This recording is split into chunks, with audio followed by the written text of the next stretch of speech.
ఎన్నికల సమయంలో రాజకీయ పార్టీలు, అభ్యర్థులు ఏవైతే ప్రజలకు హామీలు ఇస్తారో, గెలిచిన తరువాత వారు ఆ హామీలను నెరవేర్చకపోతే పబ్లిక్గా మనం కోర్టులో కేసు వేయవచ్చా అనేది ఇప్పుడు మనం ఈ వీడియో ద్వారా తెలుసుకుందాము.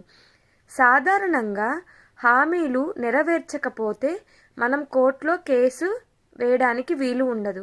ఎందుకంటే దీనికి 3 కారణాలు ఉన్నాయి. దాంట్లో నెంబర్ 1, రాజకీయ పార్టీలు లేదా అభ్యర్థులు ఎవరైతే హామీలు ఇస్తారో అవి లీగల్ కాంట్రాక్ట్స్ కావు, కాబట్టి కేసు అనేది వేయలేము.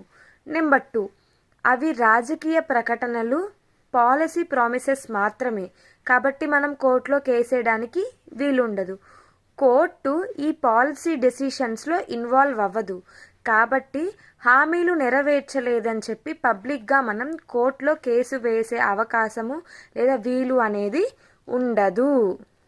అయితే ఈ హామీలు నెరవేర్చలేదు అని కొన్ని సందర్భాల్లో మనం కోర్టులో కేసు అనేది వేయవచ్చు. అది ఎలాంటి సందర్భాలు ఏంటి అనేది నెక్స్ట్ వీడియో ద్వారా తెలుసుకుందాము. ఈ వీడియో కనుక మీకు నచ్చినట్లయితే లైక్ చేయండి, షేర్ చేయండి అండ్ సబ్స్క్రైబ్ చేయండి.